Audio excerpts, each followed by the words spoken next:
Friends, நம்ம உளுந்து சட்னி தான் பண்ண போகிறோம்.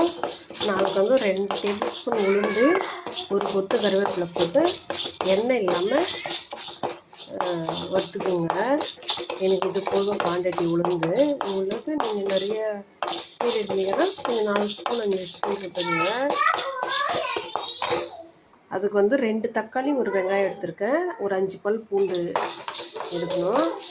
இருங்க, நம்ம உளுந்து நல்லா வதங்கிடுச்சு, நல்லா பொன்னிறமாக வந்துடுச்சு. இப்போ மிக்ஸி ஜாரில் சேர்த்துட்டு இப்போ வந்து 2 தக்காளி கட் பண்ணி போட்டுட்டு ஒரு 5 காஞ்ச மிளகா போட்டிருக்கேன். ஒரு ஸ்பூன் எண்ணெய் விட்டுருக்கேன். பாருங்க, இந்த சைஸ் புளி, ஒரு வெங்காயம், ஒரு 10 பல் பூண்டு எடுத்துருக்கேன். இந்த பூண்டை வந்து தோலோடு சேர்த்துக்கலாம். தோலோடய சேர்த்தாச்சு. இந்த புளியும் சேர்த்துக்கலாம்.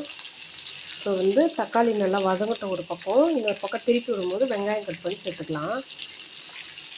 பாருங்கள், ஒரு பக்கம் நல்லா வதங்கிட்டு இப்போ திருப்பி விட்டுட்டேன். இப்போ வந்து நம்ம வெங்காயம் சேர்த்துக்கலாம்.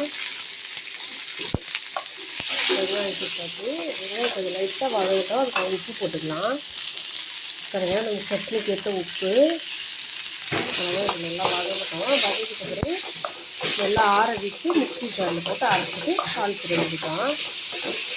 பார்க்குறேன் பாருங்கள், இந்த ஸ்டேஜ் வந்தப்புறம் இறக்கிடுங்க. இதுக்கப்புறம் நல்லா ஆற விட்டுட்டு மிக்சியில் போட்டு அரைச்சிக்கலாம்.